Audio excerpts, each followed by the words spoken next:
At my bridal fitting, my mom looked me up and down and said, "You're not going to lose the weight, are you?"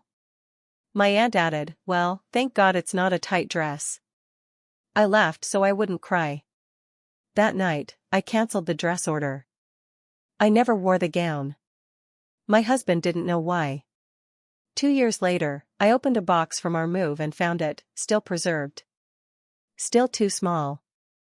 Inside was a note I don't remember writing: "Don't let them shrink you." So, this happened 3 years ago, but I still think about it almost every day. Some people have that one moment when everything shifts, when they stop seeing their family the way they used to. For me, it happened in a bridal shop in Fort Wayne, Indiana. I was 30, engaged to someone I loved, and planning the biggest day of my life. But none of that mattered once I stood in front of my mom and my aunt. Let me back up. My mom has always been difficult. I wouldn't call her cruel. That would be too easy. She's more of a constant critic, the kind who hides behind just being honest. My aunt, her sister, is the same, only louder.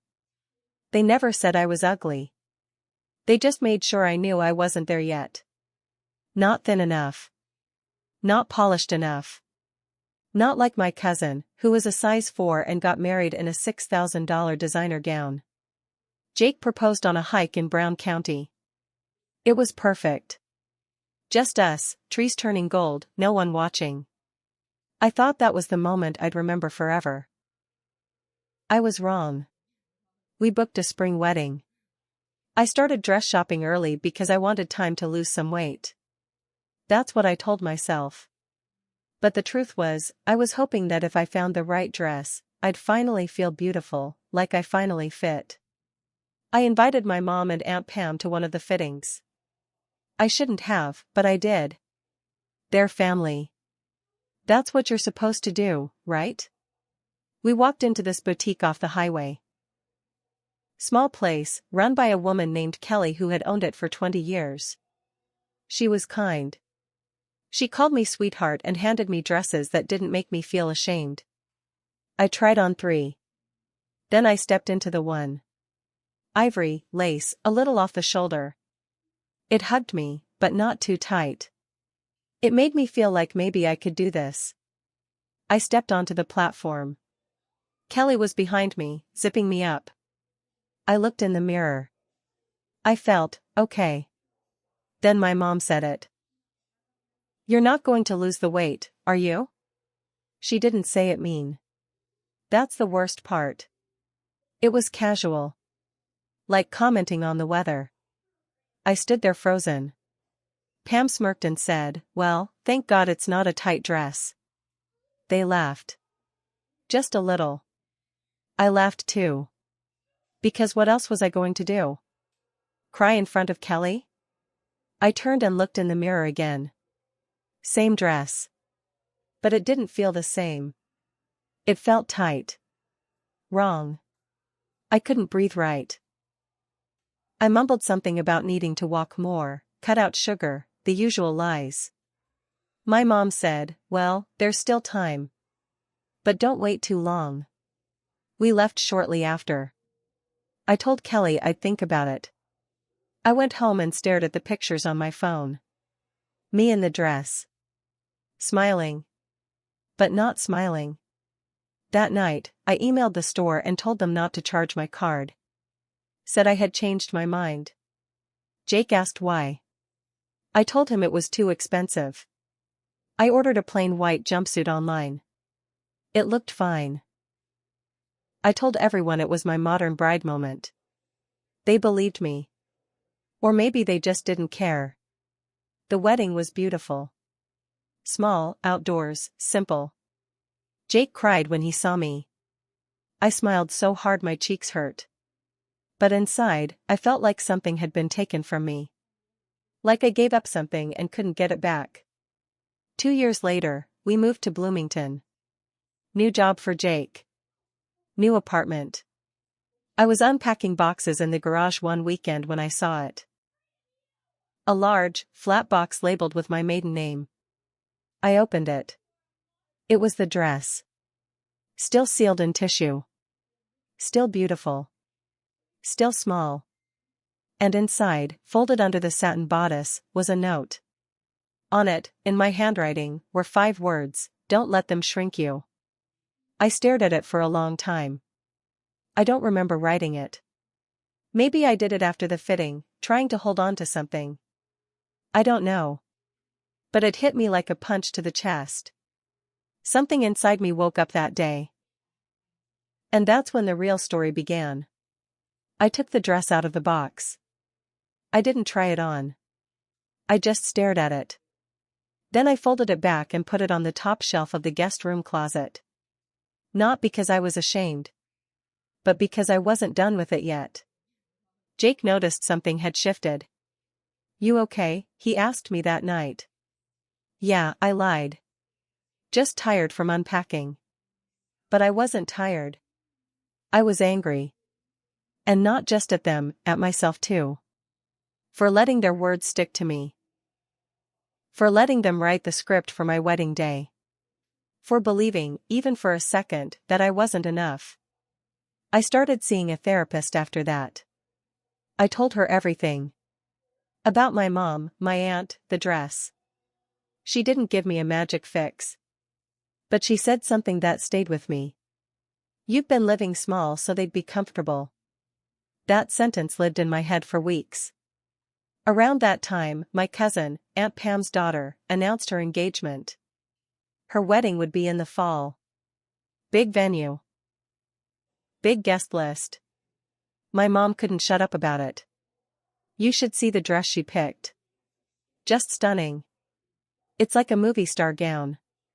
I nodded. Smiled. Said nothing. Then one night, Jake and I were having dinner and I asked, "Do you ever think I didn't look right at our wedding?" He stopped mid-bite. "What? I mean, did you ever wish I'd worn a real wedding dress?" He put his fork down. "No. You looked beautiful." "Why would you even think that?" I looked down at my plate. My mom and Pam made comments during my fitting. Made me feel like I wasn't good enough. He got quiet. Not angry. Just hurt. "Why didn't you tell me?" "Because I didn't want to ruin it." He reached across the table and took my hand. "They don't get to define you." They never did. After that night, I made a plan. A quiet one. I wasn't going to yell or make a scene. But I was done hiding. I was done pretending their words didn't cut. I RSVP'd yes to the cousin's wedding. I bought a dress. Floor length, off the shoulder, emerald green. It fit like a dream. I had my hair done, my nails, the whole thing. But the real moment came the day before the wedding. There was a family brunch at my aunt's house. Everyone was there, my mom, Aunt Pam, cousins, second cousins, all the people who grew up watching me shrink myself. I walked in wearing jeans and a t-shirt. No makeup. Hair in a bun. My mom said, "You're not wearing that tomorrow, right?" I smiled. "Nope. Tomorrow, I'm wearing something that actually fits." She raised her eyebrows, confused. "Well, as long as it's flattering." I looked her dead in the eye. "It will be. Because it's not for you." Pam laughed like I told a joke. I didn't laugh back. That shut them up. But I wasn't done.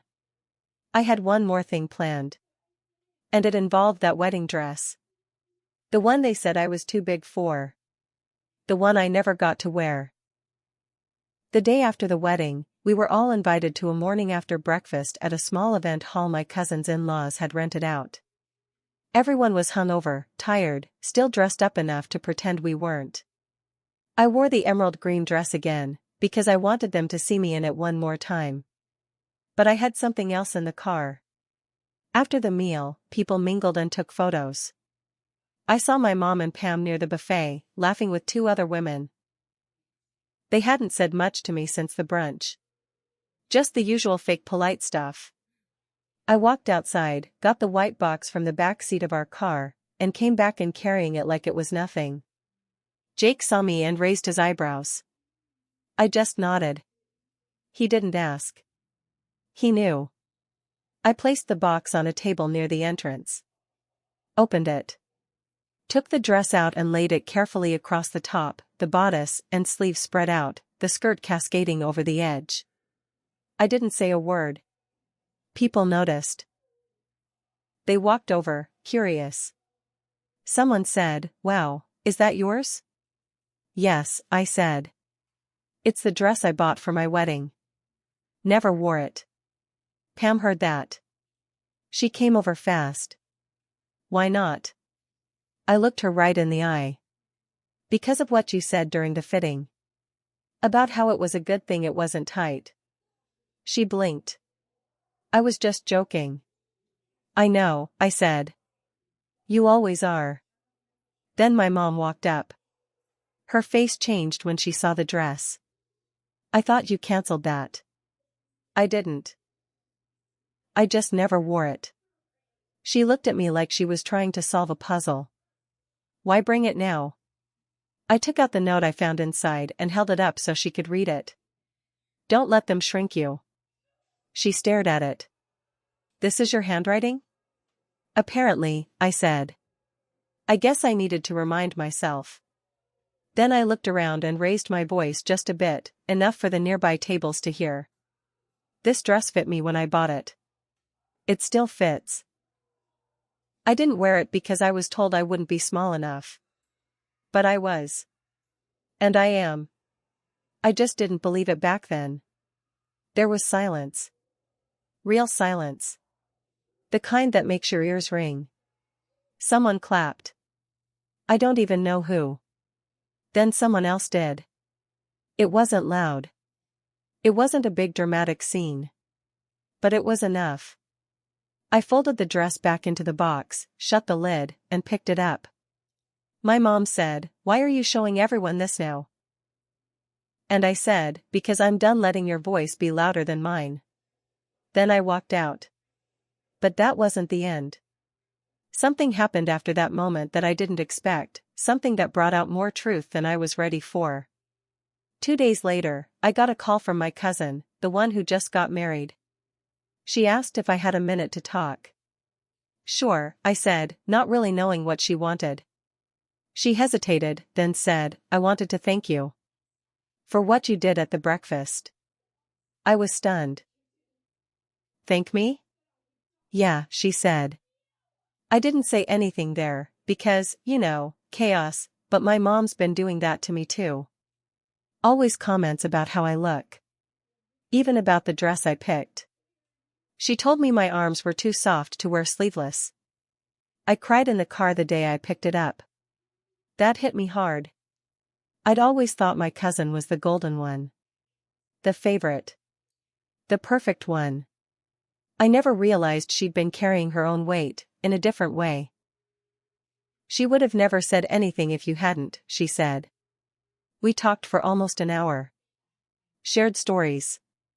Ugly little moments we'd both brushed off for years. It was like opening a closet and finding we had the same ghosts hiding inside. But what happened next pushed everything over the edge. A few days after that call, I got a group text from my mom. It was long. She said she was hurt by what I did. That I humiliated her in front of family. That I took a private moment and turned it into a show. I stared at the message for a long time. Then I did something I never thought I'd do. I replied to everyone. Not just her. I wrote, "I didn't humiliate you. You did that every time you made a comment about my body. Every time you disguised shame as honesty. You told me I wouldn't lose the weight. I did. But that's not even the point. The point is I never needed to. I was fine. You just didn't want me to feel like I was. You wanted me small, obedient, quiet. I wore the wrong dress on my wedding day because I let your voice be louder than mine. Not anymore." And I hit send. There was silence in that thread. Total silence. 4 hours. Then, one by one, I started getting private messages. From cousins. From aunts. Even from Pam's own sister-in-law. They all said the same thing, thank you. I went through the same thing. I wish I had said something sooner. But not my mom. She didn't reply for 3 days. And when she did, it was just this: I don't think I can talk to you right now. I stared at that message for a long time too. And then I replied, take all the time you need. But know this, when you're ready, the only version of me waiting for you will be the full one. Not the smaller one you tried to make. We didn't talk for a year after that. I went on living. Stronger, louder. I joined a women's group in Bloomington. I told my story one night. One woman cried. Another hugged me. I kept going back. Jake stood by me through all of it. He said something one night that still sticks in my head. You've always been enough. You just had to stop asking them for permission. My mom eventually reached out. She wanted to meet. Said she was ready to listen. We had coffee at a place near her house. She looked older. Smaller, somehow. She didn't apologize right away. She talked in circles at first. Said things like, I didn't mean it like that and I thought I was helping. And I told her, intent doesn't erase damage. That shut her up. Finally, she said, I didn't know how to love you the way you needed. It wasn't perfect. But it was honest. I told her I forgave her. But that didn't mean I forgot. We talk now. Not a lot. But enough. On my terms. The wedding dress? I kept it. It hangs in my closet, in full view. Still fits. And every time I see it, I remember the version of me that wrote that note. Don't let them shrink you. I didn't. Not anymore.